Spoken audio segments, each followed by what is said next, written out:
Menarik pertanyaan nih, sangat serius ya. Serius ya? Serius banget ya? Menggugah cakrawala ya. Ngomongnya online gitu. Ininya tuh chemistry-nya gak ada sama sekali sih. Agak struggling sih sejujurnya, itu pun juga nggak enak, apalagi kita ya intro ekstro ya gitu ya. Seberapa hebat produk lo, seberapa hebat ide lo, tapi saat lo nggak bisa menyampaikan itu dengan mudah, dimengerti, concise, orang nggak akan mengerti. Wah kayaknya nggak paham nih gua nih.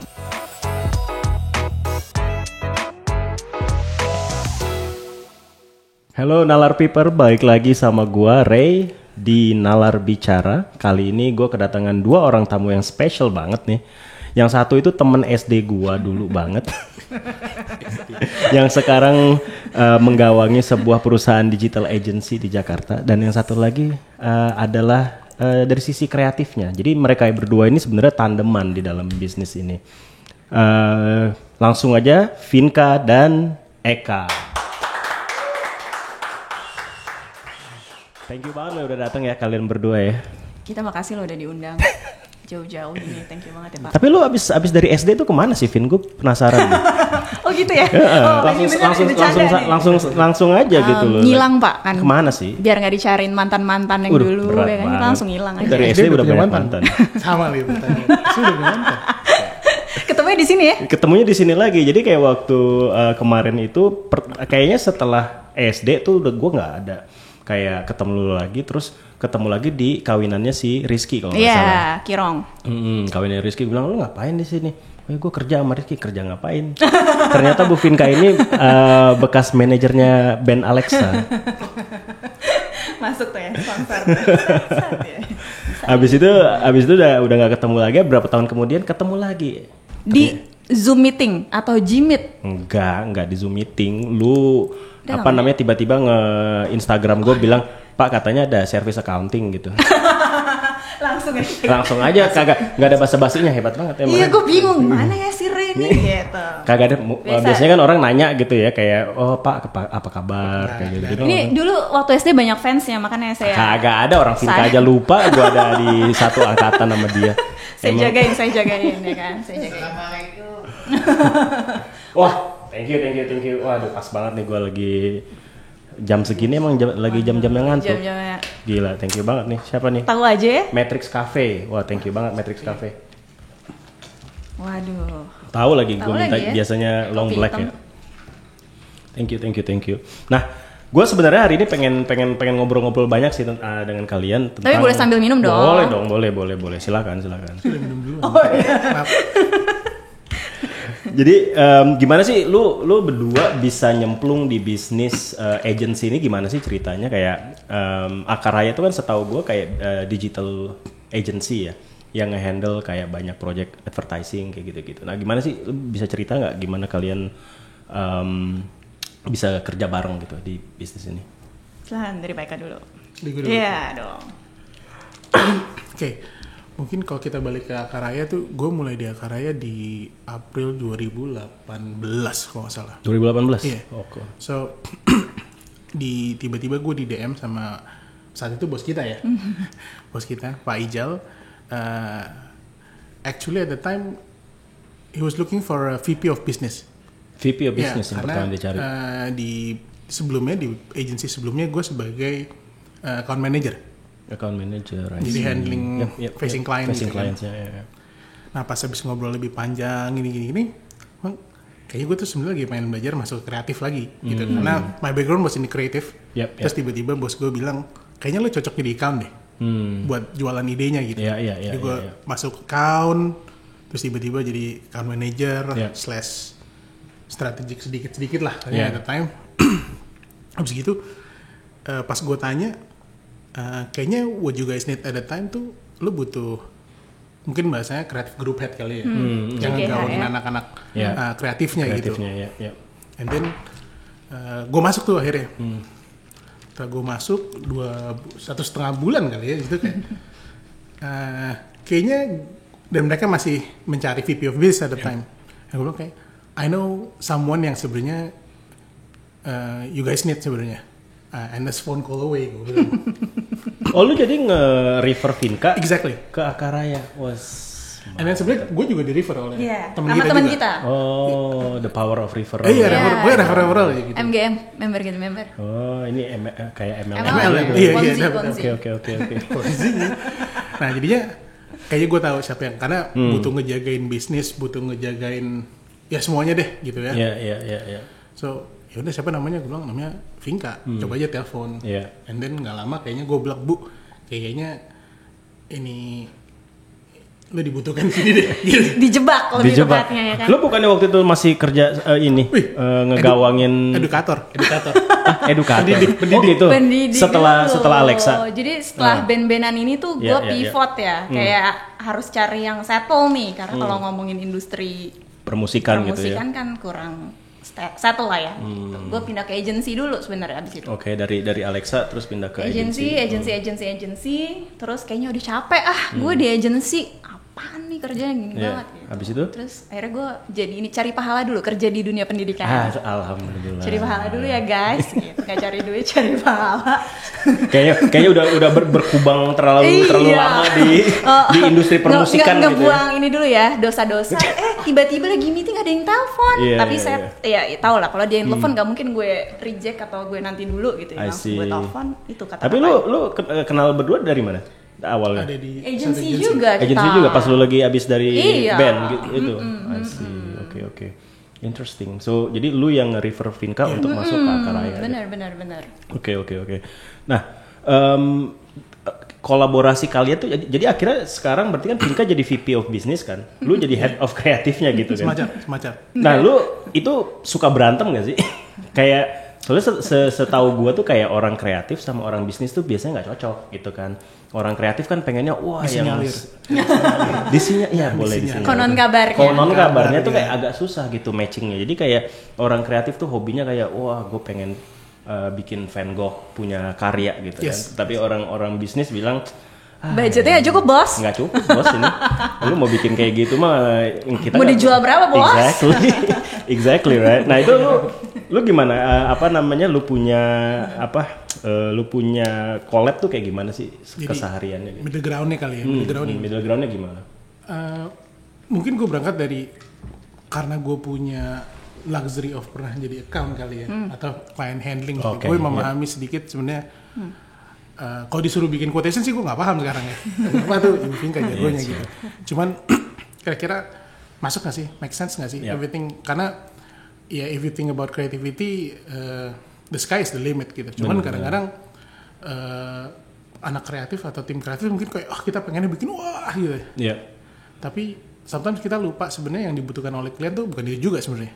Yeah. So yang kita pelajarin atau mungkin yang gue pelajarin over time, we need to create creative that works gitu ya, yang works buat klien sih sebenarnya. Dan mungkin juga it's not just for the client kan. Correct. Jadi karena klien juga itu kan deserve untuk customer yang mereka juga kan.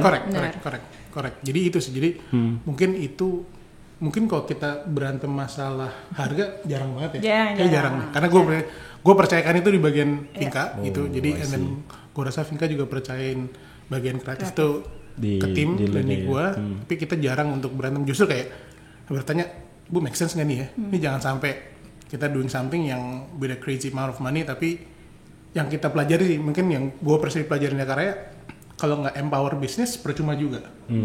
Yang paling matters dan sekarang setelah kita punya tim dan harus ngejagain tim-tim ini, apa yang kita kasih ke klien and then for the customer.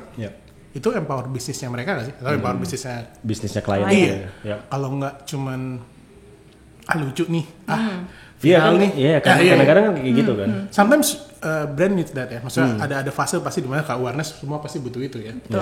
Tapi at some point ada brand kayak gue butuhnya leads, gue butuhnya conversion, gue butuhnya penjualan, gue butuhnya retention. Ya harus itu bikin kejadian kan. Nggak bisa cuman keren aja gitu, nggak bisa viral doang gitu. Benar. Ada bahasa bagusnya kan ROI. ROI. Itu sih. Kadang-kadang kayak investment marketing kayak gitu agak susah ya untuk di justify gitu ROI-nya kayak gimana.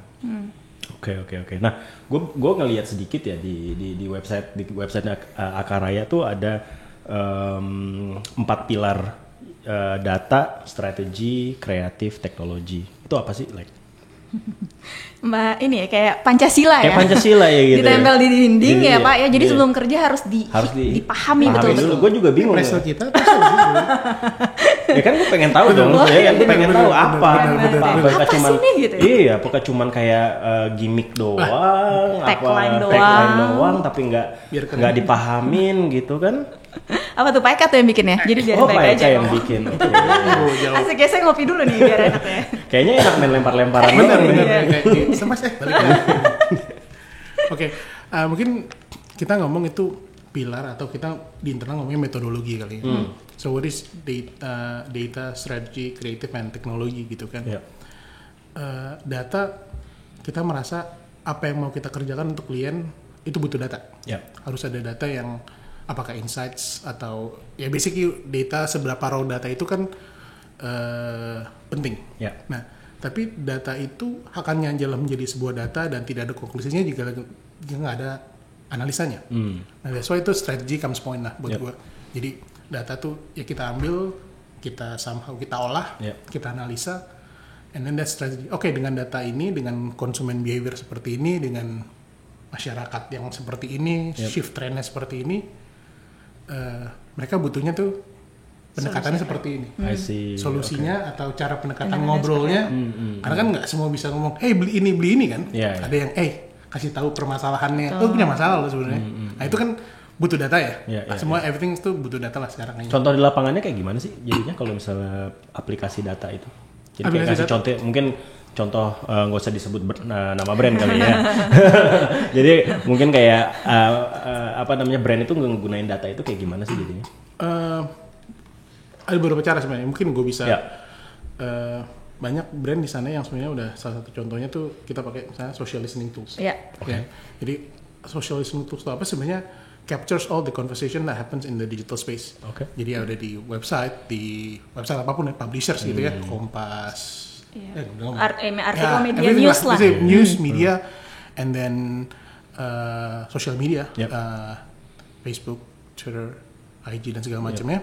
Nah, itu data kita listen, ya kita dengerin lah. Kita dengerin, kita ambil, kita lihat sih sebenarnya dari conversation yang kejadian di lapangan ini, terus di lapangan digital ini, yang ngomongin bisnis atau brand lo tuh tersebut tuh berapa banyak sih? Ya, dan terus ngelihat kalau misalkan sentimennya positif negatif. Nah, itu bisa sih salah satu yang paling gampang. Atau yang paling kedua yang bisa sering kita butuhkan, jadi buat insight sih sebenarnya brand ini diasosiasikan dengan apa? Karena lagi gini-gini, ini enak nih. Karena ada kejadian, ada behavior yang kita tangkap di sini nih. Jadi itu misalnya kayak lagi hujan-hujan kayak gini enak nih makan mie rebus. Mie rebusnya apa nih yang diurin? Kan berarti rasa apa nih? Nah, itu yang coba kita capture sih. Jadi salah satunya seperti itu. Jadi kita utilize. Nah, buat strateginya balik lagi. Berarti cara pendekatannya seperti ini, harus bikin campaign yang seperti ini. Nanti kreatif tinggal message-nya apa sih? Kan ini enak, nggak mungkin nggak cuma ngomong mie rebusnya enak kan. Caranya tuh mungkin dengan anak-anak sekarang harus beda nih. Enaknya nih, enaknya jadi hype gimana gitu ya. Jadi lu punya insight itu untuk di-push lagi ke tim lu yang di kreatifnya gitu atau di strateginya kayak jadi gitu. Tinggal mungkin secara copy atau secara wordingnya atau secara visualnya mau gimana nih. Sekarang mungkin zamannya AI, semua brand kayaknya muncul tuh AI, gaya-gaya AI. Nah, teknologi apa? Ya mungkin kita dulu masih sering bikin website. Gitu ya, ada tapi teknologi kita rasa nggak cuman bikin website, tapi it's about automation gitu ya. Jadi gimana caranya ini semua kita data strategi kreatif kita bangun dengan teknologi. Nah mungkin kalau di kita jadi teknologi terakhirnya lebih ke arah produk yang kita coba nanti kita lagi internally lagi kita kembangin. Oke. Tadi lu udah sempet ngomongin tentang AI ya. Let's park that for a bit. Nanti gue mau ngebalik nanya ke situ. Jadi serius guys. Iya AI. biar ada ini sedikit, biar modern dikit. Tapi dari sisi bisnis creative agency ini ya, dibandingkan dengan 1 dekade yang lalu, 10 tahun yang lalu, itu tuh apa sih perbedaannya yang lu rasain banget gitu ya? Kan kayak apakah itu dari permintaan klien, apakah dari perkembangan teknologi, atau dari kompetisi dari agensi-agensi baru yang mulai pop up gitu kan. Karena gue realize kan banyak agensi baru yang pop up gitu. Apa sih yang lo rasain, bener-bener lo rasain bedanya sama 10 tahun yang lalu gitu? Oke, yang pertama sih poinnya pasti klien yang sekarang tuh jauh lebih pintar dibandingkan klien-klien kita 10 tahun yang lalu. Betul. Kalau 10 tahun yang lalu tuh kan karena kita digital agency lebih kepada literasinya mengenai, kita ngomongin glossary dulu nih selalu di depan. Yeah. Apa artinya impression? Apa artinya reach?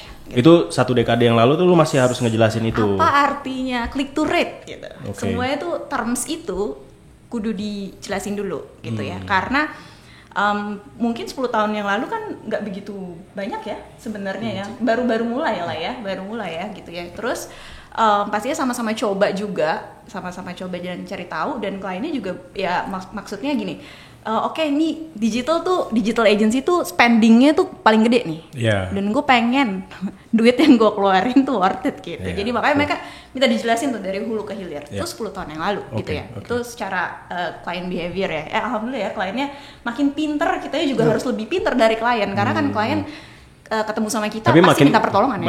Pasti. Tapi maksudnya makin pinter di sini kan bukan ya negatif bukan negatif perspektif gitu ya, view-nya gitu, tapi lebih kayak mereka lebih inform dengan apa sih arti glossary ini gitu, dan mereka lebih enak ya. Jadinya enak banget diskusinya lebih enak. Jadi mereka udah tahu what do we expect from this exercise gitu ya. Benar-benar konotasinya bukan negatif sama sekali, benar. Jadi intinya karena kliennya udah pinter, kitanya udah makin pinter, itu kan poin satu ya.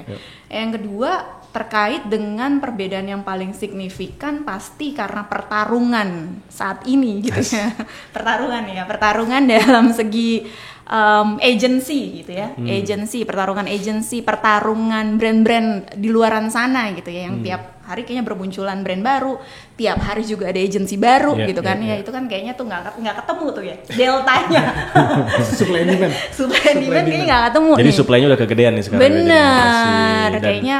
Kalau dulu gue belajar ekonomi, supply-nya kegedean daripada demand-nya, harganya turun nih berarti. Nah, Ih, luar biasa. Ibu ekonomi. Itu standar dulu ekonomi, permintaan dan supply and demand. Gitu Pak, itu perbedaan yang lumayan signifikan ya, yang kedua. Dan yang ketiga pastinya ini yang mungkin dihadapi oleh rekan-rekan kita yang lain juga ya, dealing sama generasi sekarang ya, sebagai tim support lah pastinya. Gen Z gitu. Kliennya mungkin juga udah mulai banyak yang Gen Z ya sebagai user kita gitu. Tapi apa sih yang kalau misalnya lu ngangkat tentang Gen Z sebagai lu punya tim ya pasti ya Gen Z, dan kliennya juga yang Gen Z juga. Apa sih yang mereka minta sekarang yang nggak diminta 10 tahun yang lalu gitu? Oke. Sejujurnya poin positifnya mereka pinter banget ya. Pinter dalam arti gitu melek banget ya. Lebih cepet pinter, lebih cepet tahu gitu ya, karena mungkin semua sekarang terbuka lebar untuk mendapatkan informasi segampang itu gitu ya. Jadinya yang kita tapi di situ ada downside ya pastinya, karena dari semuanya terbuka, tidak ada waktu menunggu. Karena semuanya pengennya serba instan gitu. Jadi sebenarnya mungkin downside-nya di situ. Kayaknya kalau kita 10 tahun yang lalu tuh lembur sampai 4 pagi tuh, 5 pagi tuh hal yang lumrah karena udah selesai nih decknya gitu. Kliennya juga kadang nongkrongin nungguin ya. Ada ya. Serius lo ditongkrongin sampai decknya selesai. Ada ya. Bikin Eva depan klien. Iya, telco lah ya udah pasti tuh ya yang udah suka kayak gitu. Jadi emang itu sih Pak. Tapi memang mungkin kalau itu kita ngomongin ya pasti positif dan negatif, tapi pasti ada middle ground lah ya kalau kayak tadi. Intinya kalau yang sekarang sih kita harus bisa saling memaklumi dan ya bisa keep up aja, dia keep up sama kita, ya manage expectation aja sih Pak. Jadi intinya kayak gitu sih. Sebenarnya perbedaannya lumayan signifikan ya sebenarnya ya gitu. Sebentar lagi kita jadi dinosaurus ya, karena udah di semua brand yang kita pegang udah tidak menjadi target market dan target audience. Bapak juga kan Pak? Bukan target market. Tapi majority karena mungkin klien yang kita pegang. Benar. Kalau nanti misalnya kita going to insurance or other financial masuk kan buat tabungan masa depan. Benar. Jadi maksudnya saya udah dinosaurus juga gitu maksudnya. Tapi that's why kita senang kerja dengan mereka. Kita harus mencoba untuk stay relevan kan. Yeah, of course. Karena the only game, apalagi di dunia marketing. Advertising is about stay relevant kan, being relevant. Even mungkin klien-klien kalian juga kan pasti yang bisa bayar this kind of effort kan berarti udah mature klien ya pasti ya, dan itu mereka juga pasti pengen juga brandnya mereka stay relevant di mata-mata Gen Z juga gitu kan. Dan itu ya perjuangan sih buat brand sama buat perjuangan banget marketing. Kalau misalnya bisnis udah ada dari zaman bokap kita gitu kan. Ya masa tiba-tiba brandnya mau dimatiin karena kan nggak bisa ya. Makanya padahal udah bikin cuan banyak banget gitu ya. Doesn't make sense. Nah kalau kalau misalnya dari sisi kreatif ya, kultur lokal itu gimana sih mempengaruhi proses kreatif lu gitu? Kultur lokal. Bener sih, itu penting banget. Sebenarnya kultur lokal tuh penting. Mungkin kita grew up waktu itu kita ya maksudnya. Iya, kita kan mirip ya. Kita. Mirip masih mirip. Mungkin kita grew up di agencies di mana mungkin multi itu gede banget ya pada time ya. Bener. Everything so multi lah semuanya. And then there was movement around mungkin di 2010-an gitu ya, 2010-an that suddenly everyone mau become local. Kayak intinya bahwa bos-bos dulu yang di multi pindah and then create their own agencies lah. Okay.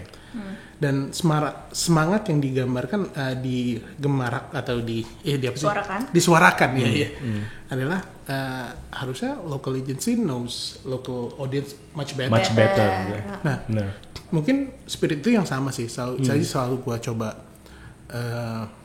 taruh gitu di diri gitu. Kenapa? Karena seberapa kita baca jurnal luar, saya kan majority jurnal that exists in the World Wide Web tuh pasti luar ya. Mau US kayak mau Europe kayak mana. And then tapi kadang-kadang gue juga bingung gitu, how to make this diimplementasikan di Indonesia tuh diimplementasikannya gimana sih? Emang audiensnya sama? Iya, pasti beda. Ini beda nih. Sukanya apa juga. Iya, beda. Contohnya kalau kita ngomong anak skena tuh anak skena US and Europe and then di Southeast Asia, mungkin ke Jakarta atau sekitarnya beda tuh anak skenanya itu. Jadi itu penting banget tuh know your audience ya. Local tuh benar karena that's why apalagi dengan cara kita kerja gitu dengan brand-brand yang mungkin masuknya udah mulai ke Gen Z kan, karena mereka mau mupuk another 5 to 10 years to be being relevant.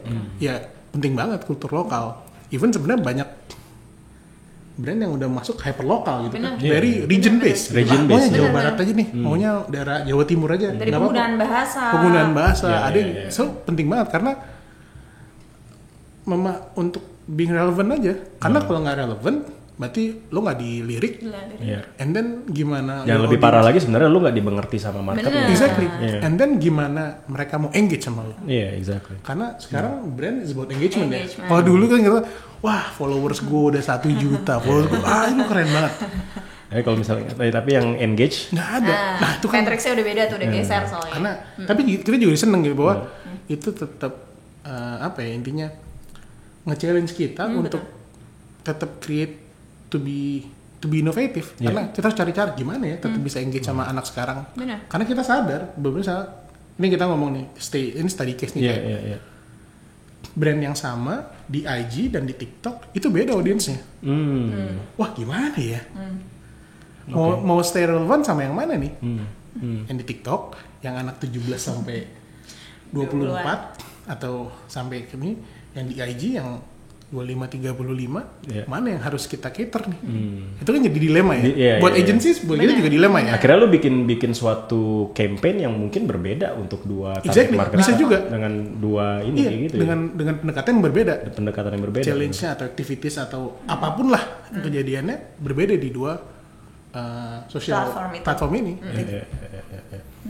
Lo udah tahu tuh, nggak ada tuh di jurnal nggak ada tuh di jurnal keluaran mana nggak ada karena harus tahu lokal market. Tapi berarti lo kalau misalnya lo taking jobs gitu ya dari klien gitu, jadi lo tahu even dari segi bukan dari segi umurnya aja tapi dari segi di mana mereka tinggal itu juga akan mempengaruhi cara kalian komunikasinya gitu ya.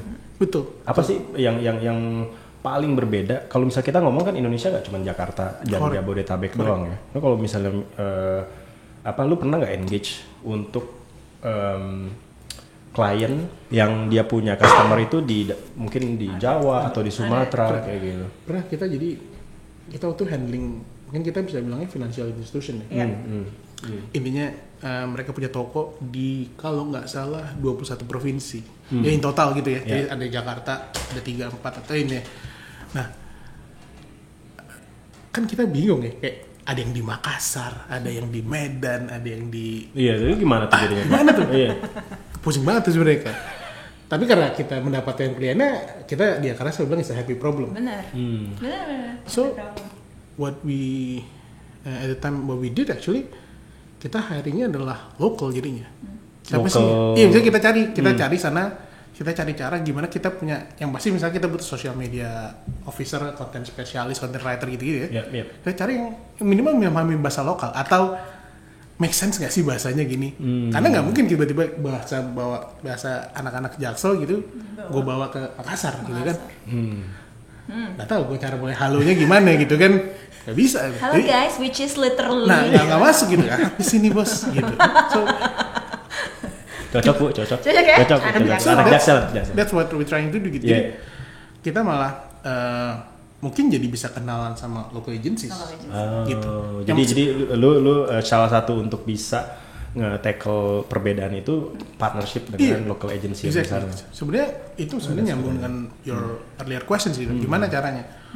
Mungkin buat Akaraya spiritnya karena kita ngomong ada kreatif kolaborator. Kita tahu kita kuatnya di mana, kita jagonya di mana. Kita mending kolaborasi aja lah daripada kita gontok-gontokan di luar tuh bersaing. Buat apa juga? Buat apa? Gitu. Jadi mendingan kolamnya cuma segini, Bos. Iya. Ngapain tuh gitu aja. Iya. Kita tahu jagonya apa, gue jagonya ini, gue jagonya. Udah. Enggak apa-apa. Kita tahu, kita maju barengan. Dan kita selalu ngomong kan? Kita ngomong. Kita bawa partner ya. Kita enggak ngomong kita kerjain internal. Kita one stop shop yang wah enggak. Kita bawa. Lu maksudnya ngomong ke kliennya gitu. Kita partneran ya untuk yang ini. Kita transparan about it. Transparan. So, ya udah. Dan kita ngomong misalnya kita buat ini kita pakainya ini, buat ini kita pakai ini, itu kita ngomongin. Tapi lu ada sempet namanya partnership kan ada yang working out, ada yang enggak gitu kan. Pengalaman lu gimana? Pengalamannya sih sebenarnya kita belajar dari pengalaman pahit ya Pak ya. Pasti. Semuanya juga benar ya Pak ya. Benar. Kayak kopi nih pahit nih.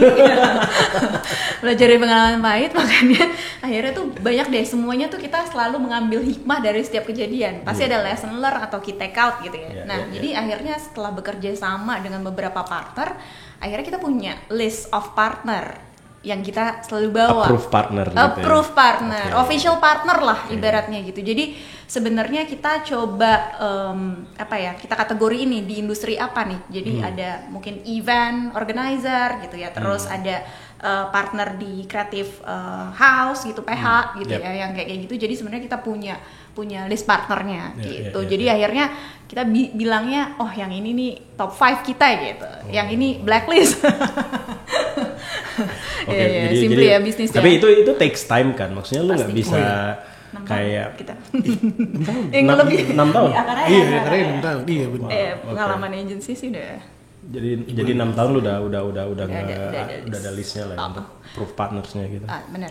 Karena kan akhirnya yang dipertarungkan kan di sini adalah namanya kan. Benar. Gitu. Karena kalau reputasi benar, apalagi kalau industrinya servis Pak, kalau udah nggak percaya, udah tuh kan. Tapi saya yakin reputasinya Bu Vinka sama Pak Eka udah. Amin. Terima kasih. Sangat harum gitu loh. Amin. Ini banyak brand masuk kan, banyak harum. Apa lagi Pak? Coba Pak ya. Wangi. Nah, tadi di pertanyaan gue di awal kan kayak 10 tahun dekade ke belakang, 10 tahun ke belakang, satu dekade ke belakang gitu. Perbedaannya apa kan kita udah sempet bahas juga gitu kan. Tapi kedepannya gimana tren makro untuk bisnis advertising ini masih harum nggak sih sebenarnya? Saya nanya buat temen sih sebenarnya. I'm asking for a friend. Jadi masih apa ya? Apa yang bakalan arahnya tuh bakalan kemana gitu? Apakah kayak misalkan nih contohnya nih kayak sekarang itu kan kayak tadi lu bilang tentang AI gitu kan udah ngejamur. Jadi kayak misalkan, oh gue udah gak butuh copywriter gitu misalkan. Sekarang copywriter gue udah bisa kayak lempar ke ChatGPT udah muncul gitu kan. Nah, tapi tren yang dua sih pertanyaannya, berarti satu tren bisnisnya sama satu tren kreatifnya tuh bakalan ke arah mana sih? Mungkin tren bisnisnya dulu dari Bu Vinka. Duitnya dulu gimana? Duitnya ya? Gak ada duit, gak ada kreatif. Oh bener, gak ada duit gak bisa jalan. Mau dikerjain gue Iya, ibarat mobil gak isi bensin gak bisa jalan ini. Exactly. Oke, jadi kalau ngomongin tren ya sebenarnya sama-sama harap-harap cemas ya sebenarnya. Di tahun ini seperti kita tahu ini tahunnya pesta demokrasi. Gitu kata orang pesta demokrasi. Kata orang pesta demokrasi gitu ya. Jadi sebenarnya implikasinya sebenarnya agak lumayan mulai berasa sih sejujurnya gitu ya. Di beberapa industri bisnis klien existing kita tuh ada impactnya. Which is kalau klien aja kena impact, ya apalagi of course di kita gitu ya. Gitu. Jadi sebenarnya itu, tapi sebenarnya ya kalau ngelihat opportunity-nya masih besar sekali sih Pak. Karena mungkin dari orang kalau kita bisa bilang berhati-hati gitu ya sekarang ya, kayaknya mungkin harapannya setelah bulan-bulan itu ya kayaknya udah mulai jor-joran lagi, karena intinya secara spending budget marketing tuh kan udah di lock ya, dan harus di spend gitu. Udah di lock di awal tahun dan harus di spend selama setahun itu. Benar. Jadi sebenarnya kalau kita sih punya spirit yang, dan ya pastinya positive thinking bahwa emang sebenarnya opportunity masih besar dan banyak yang belum ke grab sama kita gitu. Tapi itu juga bisa jadi salah satu poin penting buat kita tuh ini ya. Intinya tuh klien kita tuh sebenarnya nggak banyak Pak industri bisnisnya. Karena paling FMCG. Iya, FMCG dan lain-lain. Jadi sebenarnya kalau ngomong opportunity dan tipikalnya ya, kalau klien-klien yang udah datang ke Akaraya tuh, boleh jualan dong Pak? Boleh. Silakan. Perang bisnis harus jualan ya, tolong ya. Okay. Kan selalu. Benar ya. Oke. Jadi intinya kalau klien kita tuh nggak banyak ya. Jadi sebenarnya kalau bisa dibilang tuh 10 jari juga enggak gitu. Jumlah klien ya. Gitu. Cuma mungkin anaknya aja kali gitu ya. Jadi sebenarnya 10 jari tuh enggak, tapi memang mayoritas ini kerjasama sudah berlangsung lebih dari 1 tahun. Jadi ada yang udah jalan 4 tahun, ada yang udah happy sama kita selama 1 tahun, dia nambah yang lain gitu. Jadi sebenarnya kita ngomong opportunity-nya masih besar karena kita emang sebenarnya belum banget nge-crack nih semua nih. Dari satu ini di bisnisnya masih banyak banget yang belum bisa kita pegang gitu. Jadi sebenarnya kalau ngomong trennya sih kalau persaingan yang AI sih sebenarnya kita agak-agak gimana ya, nggak takut ya, karena kita percaya butuh ada human touch Pak sebenarnya. Jadi kalau ngomongin di industrinya kita ini sekarang tetap butuh ada orangnya gitu ya. Tetap ada harus ada orangnya. Terutama yang ngejual nih. Nggak mungkin lo jualan. Suruh jadi tolong lo jualan. Ini deck nggak mungkin kan gitu ya. Jadi kita percaya itu sih, dan akhirnya semoga ini nggak bikin kita jadi berpuas diri ya gitu. Jadi sebenarnya itu sih Pak kalau menurut saya dari sisi bisnis. Mungkin dari sisi kreatif silahkan. Dari sisi kreatif gimana Pak? Kayaknya lumayan banyak challenge-nya gitu. Maksudnya AI itu cuma salah satu ininya aja ya. Salah satu yang gue lihat kedepannya akan men-challenge status quo semuanya gitu. Maksudnya nggak cuma kreatif aja gitu, tapi mungkin the way we do things kayak gitu. Kayak tadi gue bilang kayak copywriter kayak gitu. This is purely personal kali. Of course. Nggak. Tidak mewakili institusi atau apa gitu. Tidak mewakili. Selama gue personally believe bahwa kita tetap butuh human ya. Kenapa? Apalagi misalnya dengan kita ngomong AI, everything yang di generate lah basically ya. Karena kan butuhnya prompt. Dan yang masukin prompt tuh harus manusia kan. Dan jadinya harus sesuai bayangannya manusia Pak. Benar. Di gue ya, gue yang kita udah nyoba tuh ChatGPT, kita udah coba Midjourney, kita udah coba DALL-E dan segala macam. Yang paling penting itu sebenarnya kualitas manusianya. Karena gue pernah nyoba ya, sesimpel apa gue bikin prompt, kok nggak sesuai bayangan gue ya, nggak sesuai nih. Gue pengen bikin tuh di otak gue udah keren banget Pak. Tapi memang mungkin cara gue bernarasi kurang tepat. Jadi prompt yang gue tulis itu nggak sesuai apa yang dibayangkannya dia. Berarti perlu orang yang punya kapabilitas juga untuk ngasih promptnya. Gitu. Gue rasa mungkin kedepannya itu. Kalau memang kita ngomongin AI untuk efisiensi ya. AI untuk efisiensi ya. Kita ngomong di situ deh. Kita ngebantu apa sih untuk membuat sesuatu lebih baik. Tapi efisiensi kan kita ngomongin. Harus ada orangnya sih. Kalau nggak ada orangnya gimana nih? Tapi gue itu sih kalau misalnya untuk gue ya personally itu sangat-sangat membantu ya. Kayak pertanyaan-pertanyaan yang gue kasih ke lu semuanya ChatGPT. Berarti kan narasinya. Tapi kan ada promnya kan? Ada promnya, benar. Gue sih jujur aja. Maksudnya kan kayak gue nggak mungkin dong kayak gue ada full time job juga kan. Gue mesti mikirin gue misalnya apa. Minimal kalau menurut gue kayak ideation. Iya. Jadi kayak temen ngobrol. Nah, sih ini kasihan juga ya. Kenapa saya merasa kesepian? Why you're in front of computer, bos? Gitu kan. Jadi kalau gue sih pribadi lebih sering pakai itu sebagai untuk tektokan ideation gitu. Kalau kayak gini gimana? Ya, of course nggak mungkin satu prompt terus habis itu udah keluar semua kan. Bener. Cuman minimal menurut gue kayak ada some sort of arahnya kayak gini. Betul. Gitu. Jadi ada fondasi guide kayak gitu sih. Tapi based on your ideas kan semuanya kan. Jadi apa yang mau diobrolin of course kayak gue pengen apa yang mau gue obrolin setiap kali syuting ya. Betul. Pasti dari gua kan idenya, cuman elaborasinya itu mungkin yang dibantu. Oke. Jadi kalau misalnya dari kreatif sendiri mungkin challenge-nya belum terlalu terasa sampai hari ini. Gue nggak ngerasa itu sih. Gue selama gue believe on the power of the human-nya ya, bahwa selama ada human-nya, karena hebatnya kita kan punya idenya ya. Jadi buat hebatnya manusia ya, hebatnya manusia ya, human species gitu, bahwa kita punya ide gitu, kayak kalau nggak ada promnya nggak ada idenya gitu kan. Idenya pasti di manusia. Benar. Oke. Nah, gue mau balik lagi sedikit nih ke masa-masa pandemi. Kita ini kan generasi yang sudah melewati berapa perang, pandemi, ada semuanya kayak kita rasain kan. Nah, tapi waktu selama pandemi itu ngerubah landscape bisnisnya nggak sih? Pastinya Pak. Pandemi ya.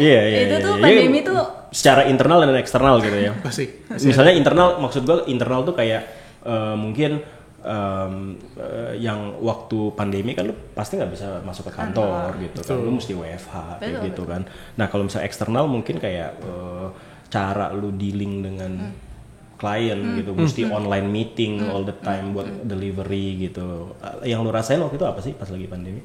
Kalau dari gue mewakili bisnis sih sebenarnya sejujurnya kalau secara bisnis gitu ya, secara achievement gitu ya, justru di 2020 adalah highest. Oh justru udah highest ya 2020 highest ya? Revenue. Oh wow. Ya kan? Yang kita peroleh justru Pak. Bongkar dong berapa revenue-nya? Kan Bapak udah bisa lihat Pak. Nggak ya. bisa. Tarik mundur aja pembukuannya Bapak yang megang. Jadi sebenarnya itu juga menarik sih sebenarnya ya di kita. Benar. Jadi sebenarnya kalau secara revenue tertinggi gitu ya. Tapi memang secara kita ngomongnya mental lah biar kayak anak sekarang ya. Cuma memang secara mental dan workflow tuh kayak bener-bener lumayan berat banget sih. Dimana gue inget banget kita harus present online. Kan kalau di rumah lagi pandemi malas mandi kan lo. Dimana kalau lo present atau ketemu klien on cam dan harus sudah rapi. Gitu ya. Kita nggak dibiasain itu kan, karena kan biasa kita pagi-pagi rutinitas berangkat kantor nih, sekarang lo stay di ruangan gitu ya, terus harus rapi gitu kan, terus harus ngomongnya online gitu. Ininya tuh chemistry-nya gak ada sama sekali sih, agak struggling sih sejujurnya. Itu pun juga nggak enak, apalagi kita ya intro extro ya gitu ya. Si extrovert ini agak lumayan capek sih sebenarnya pas pandemi kemarin gitu ya. Jadi itu sangat-sangat berubah. Terus pastinya juga banyak banget adaptasi ya yang harus dilakukan. Kita bikin tim satgas buat apa? Tim satgas siapa yang karena waktu itu pas sakit dengan simptomnya pertama flu, wah itu ada yang standby. Jadi kita tim manajemen bikin satgas karena waktu itu kan pengobatan susah, nggak tahu lah informasinya awal banget nih waktu Delta lah ya, bener kan? Iya dong Delta kan yang paling, ya itulah yang awal banget lah ya gitu. Karena inget banget ada yang sakit nih, kayak gimana nih, harus kemana tuh kita yang bantu ngurusin sampai kita bikin jadwal piket. Jadi setiap manajemen tuh megang tim berapa orang, 5 untuk ngecek keadaan. Check in 9.30 pagi, check out 5.30. Kondisi lo gimana hari ini? Nggak kemana-mana kan, kerjaan gimana, mental lo gimana, yang kayak gitu. Itu jadi sebenarnya banyak banget pekerjaan tambahan yang kita lakukan dari tim manajemen untuk memastikan sebenarnya bahwa pekerjaannya nggak bisa di stop, gitu ya. Pekerjaannya nggak bisa di stop, tapi kita menghadapi isu yang sangat besar, which is dan belum pernah dialami sebelumnya. Benar-benar sama-sama baru kan. Wah itu parah banget sih. Kita juga ini bukan hal yang tabu buat kita karena kita juga butuh mental yang stabil untuk menghadapi tim ya. Jadi kita juga ada sesi psikolog juga. Wow. Seminggu sekali kita diskusi sama psikolog untuk menjaga mental kita juga. Akaraya sih top banget sih ya. Jadi employer of the year kayaknya. Waduh parah banget sih. Terus kayak nggak tahu waktu lah ya pastinya. Kayak karena kayaknya di rumah enak nih, nggak usah ada perjalanan. Jadi kita meeting awal-awal sampai jam 10 malam. Iya. Tapi itu ternyata kayak ngasih efek yang nggak bagus gitu. Benar. Itu sih sebenarnya itu dirasain banget sih sama kita gitu. Tapi ya alhamdulillahnya kita bisa survive gitu ya dengan kayak gitu. Dan kita satu-satunya sih setahu gue di antara tetangga-tetangga kita yang lain yang nggak pernah ke kantor ya selama pandemi tuh beneran kita nggak ngasih sama sekali ke kantor gitu. Kalau lo mau ke kantor pun harus pakai, gue inget banget, surat lo udah swab untuk memastikan bahwa lo nggak kontaminasi satu sama lain karena kan punya keluarga masing-masing di rumah. Itu sih sebenarnya kalau dari itu. Silakan Mbak, kalau dari Bapak. Pandemi ya. Sampai lupa ya Pak. Udah kayaknya udah puluhan tahun yang lalu gitu ya. Tapi gue lumayan ini sih surprise sih dengan cerita lu yang barusan gitu, yang kayak gimana to what extent lu looking after lu punya staff kayak gitu kan. Itu yang benar-benar coba kita lakuin sih sebenarnya. Karena kita tahu kita harus keep mereka kan. Karena ya mereka yang ngejalanin gitu kan. Bener. Kita kan aset utama kita. Aset utama di service itu people. Iya. So ya kalau mereka down ya udah. Exactly. That's why everything so for the tim well-being aja gitu yang kita coba. Ada olahraga juga setiap hari Jumat kita olahraga online. Olahraga apaan? Online. Online. Nggak tahu ngapain, saya capek banget. Kayak CrossFit. Hit lah high lewat impact. Lewat Zoom. Iya. Setiap hari Jumat sampai kita bikin gamification yang paling semangat kita kasih hadiah. Gila, to that extent ya. Salut gue. Karena pas WFO ya nggak ada kan? Nggak ada. Karena lu aja diri. Gue. Kayak kita we try invest on that sih sebenarnya. Kita pikirin ke situ banget. Oke. Mungkin itu yang bikin kita beda ya. Mungkin. Kalau secara pemikiran kita biasa aja. Ya yang penting work saja. Oh ini penting topping-toppingnya kalau kita ya. Kita nggak penting main course, yang penting topping bener Pak. Dessert ya. Ini kita Akaraya.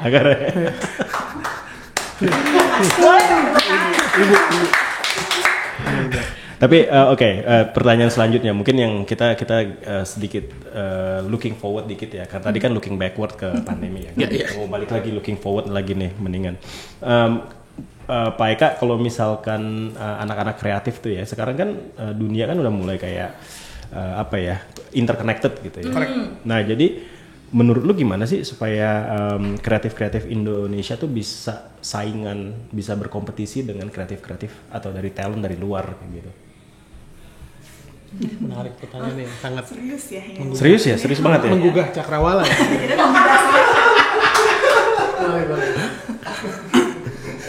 Gue nggak ngomong, mungkin gue nggak coba ngomong dari kreatif ya, karena gue sangat general. Tapi balik tadi kita ngomong tentang AI, tentang kualitas sumber daya manusia. Yang gue rasakan yang harus dimiliki oleh anak-anak gitu ya, atau orang Indonesia lah in general gitu, yang mau bekerja gitu, itu harus punya kemampuan atasnya tuh membuat narasi sebenarnya, membuat seperti tadi ya, prompt itu sebuah narasi. Nah, tapi di bawahnya adalah membangun argumentasi sebenarnya. Jadi menggabungkan data, ya itu tadi DCT sih sebenarnya. Jadi datanya diolah, punya argumentasinya. Nah, cara menyampaikan argumentasi itu dengan sebuah narasi yang compelling sebenarnya, yang bisa dibuat orang. Nah, mungkin itu yang mungkin harus diimprove sih sama orang Indonesia sebenarnya. Itu yang gue percaya karena seberapa hebat produk lo, seberapa hebat ide lo, tapi saat lo nggak bisa menyampaikan itu dengan mudah, dimengerti, concise, orang nggak akan ngerti. Wah kayaknya nggak paham nih gue nih. Bagus sih, bagus nih. Karena sering banget kan kita I think the idea is good, but I just don't get it gitu. Kayak, wah gimana tuh caranya? Visualnya bagus nih. Komunikasinya gue nggak dapet ya. Sering banget ya, karena dan kita sering banget gitu, kayak kita juga jadi improve gitu. Gimana sih cara menyampaikan suatu ide atau suatu solusi dengan lebih mudah untuk dipahami. Jadi malah sekarang tuh problem kita pengen itu. Gimana sih menyampaikan suatu solusinya dengan mudah. Karena kita percaya tuh kayak semakin ribet tuh suatu sentences, sebenarnya makin ribet tuh pemikirannya. Karena harus concise kan. Pasti paham banget dengan elevator pitch Pak kan. Bapak kan pasti paham tuh. Jadi kayak kalau bisa tuh sesimpel itu gitu. Iya, tapi di industri lu juga kan lu membuat suatu komunikasi untuk klien, untuk customer-nya mereka, konsumennya mereka kan. Ya kalau misalnya lu nyampeinnya ke klien lu aja belebet gitu. Iya, exactly kan makanya. Jadi memang ya itu sih, itu yang harus kita rasa industri ini. Jadi industri apa ya? Ekonomi kreatif, kreatif lah atau apapun itu. Ya harus kita improve sumber daya kualitas manusia kita di situ sih. Kalau ingin apalagi kita pengen compete with bersaing dengan orang luar ya. Mungkin secara ide kita jago, tapi saat kita menyampaikan how to sell the idea, mungkin kadang-kadang kita kurang aku malu aku malu nih kayaknya bapak. Karena kita ada pepatah yang mengatakan diam itu emas kan. Diam itu emas. Saya nggak nyangka keluar diam itu emas. Iya, diam itu emas. Tapi padahal kalau misalnya berarti kalau suara emas itu diam. Apa gimana? Karena suaranya emas. Diam itu emas. Emas emang nggak bisa ngomong ya Pak ya. Bener. Tapi di laporan pajak emas ngomong loh Pak. Iya. Aduh. Nggak, tapi maksudnya mungkin gue juga maksudnya personally gue juga banyak ketemu kayak gitu sih, maksudnya orangnya jago gitu, pinter dan segimana, cuman pada saat dia coba menyampaikan idenya ya itu belebet. Benar. Jadi komunikasinya penting sih untuk setiap gue kadang-kadang kalau kita lagi ngomongin maju ke klien ya, tim tuh kan punya deck kayaknya 50 slides 60 slides tuh normal ya mungkin karena kan contoh konten bisa 10 gitu atau berapa gitu. Yang gue sering cuman ulang ke depan klien tuh cuman yang killer slide lah. Udah itu aja. So intinya cuman pengulangan aja Pak. Karena pengulangan itu ngebuat dia lama-lama make sense ya. Lama-lama make sense. Lama-lama make sense. Oke. Now I get it sih kayaknya. Gitu. Karena kan tim menjelaskan iya Pak ini tuh karena gini nanti gini. Oh iya ini Bu gini. Wah karena they into the details kan. Karena buat mereka I think mereka penting on the details nih, harus dapet nih gini. Mungkin kalau kita udah di manajemen side, kita pikir yang gue pegang atasnya nih, bawahnya bisa dirubah. Kalau kita pitching tuh revisi apa enggak? Berapa kali sih gitu kan? Begitu dapat pun ada revisi pasti kan? Nggak mungkin nggak ada lah adjustment. Oke, pokoknya konten yang itu deh. Nggak, atau kita mau visual yang ini deh. Nggak mungkin lah. Pasti ada adjustmentnya banyak. Tapi kan the big idea atau the campaign idea atau apapun namanya itu yang di lock kan. Nah, itu yang kita jagain aja sih. Oke. Sama budget sih. Nah, iya. Oh, ini itu paling penting. Bener. Nggak salah. Iya kan? Nah, nih Bu Vinka dan Pak Eka terakhir nih pertanyaan pamungkas. Ini. Aduh, susah. Penyanyi Siap. Pamungkas. Iya. Work-life balance. Gua tuh dulu ya, gua ada follow orang, hashtagnya dia tuh hashtag yang penting gerak. Jadi gua langsung punya misi nih, bener juga nih, gua mesti olahraga gitu kan. Jadi regardless seberapa sibuknya gua mesti gerak gitu. Nah, lu gimana sih? Katanya agency lumayan banyak ini ya, banyak overtime kayak gitu ya. Tadi lu bilang legenda. Tadi lu bilang sampai jam 4 ditungguin klien ngerjain deck kayak gitu. 10 tahun sekali itu, Pak. Kalau dari kita sih sebenarnya ini Pak, karena pengalaman kita di agency sebelumnya dan kita juga memulai semuanya dari bawah ya Pak ya, levelnya dari staff. Gitu. Jadi kita udah ngerasain nih asam manis di dunia agency. Makanya ketika di Akaraya kita dikasih kepercayaan, akhirnya kita udah pernah di posisi itu kan, dan kita nggak akan mau melakukan itu ke ke yang juniornya ya junior lah gitu. Jadi intinya sebenarnya kalau ngomongin work and life balance tuh dari awal kita udah ngomong jam operasional 9.30, 5.30 mana ada agency 5.30 pulang Pak gitu ya. Jadi intinya kita ngejaga itu malah pokoknya harus tepat waktu. Time management itu adalah sangat-sangat penting. Datang nggak boleh telat, datangnya on time biar bisa pulang on time. Gitu ya. Jadi waktunya istirahat, silakan istirahat. Tolong ditutup laptopnya. Dan sebisa mungkin kita menghindari bekerja weekend sama pulang malam sih. Jadi sebenarnya kalau ditanya ya tapi nggak yang nggak pernah kerja weekend enggak ya, tapi kalau kerja weekend pasti adalah dalam setahun mungkin sekali sekali 2 kali lah ya, ada saksi tolong angkat tangan saksi gitu ya. Jadi sebenarnya event klien masa nggak datang, masa event klien nggak datang gitu ya. Jadi sebenarnya alhamdulillah bisa terjaga dengan baik karena pastinya kita di sini manajemennya juga sudah berkeluarga dan ada beberapa teman-teman kita juga yang sudah berkeluarga, jadi kita ini juga sih kita manage juga lah gitu. Jangan sampai nanti intinya blessing dari istri atau suami itu adalah penting ya. Jangan sampai kerja gitu di Akaraya kok istri saya nggak pulang-pulang ya gitu kan. Ibu pernah ditanya kayak gitu sama suami? Kalau saya disuruh kerja melulu Pak, mau kerja aja terus gitu, jangan pulang kalau di rumah saya rungsing gitu kan.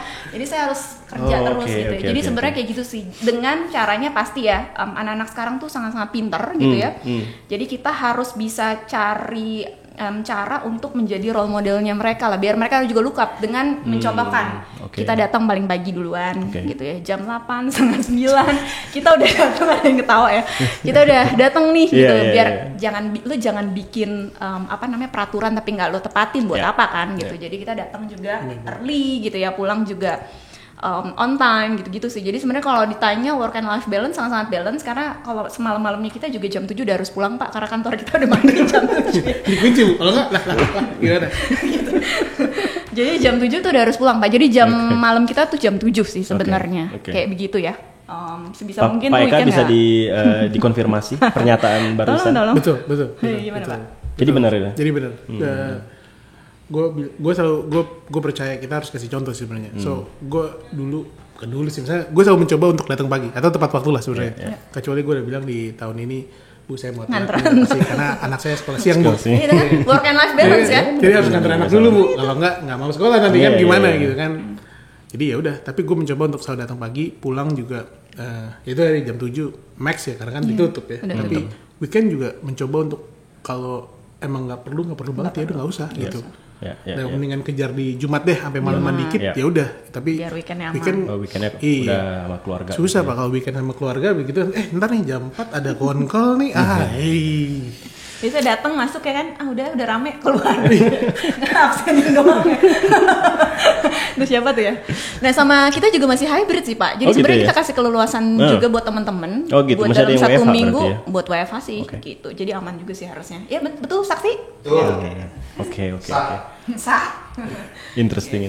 Vinka, Eka, thank you banget ya udah datang ke Nalar Bicara. Thank you banget loh Pak atas undangannya. Mudah-mudahan sukses terus.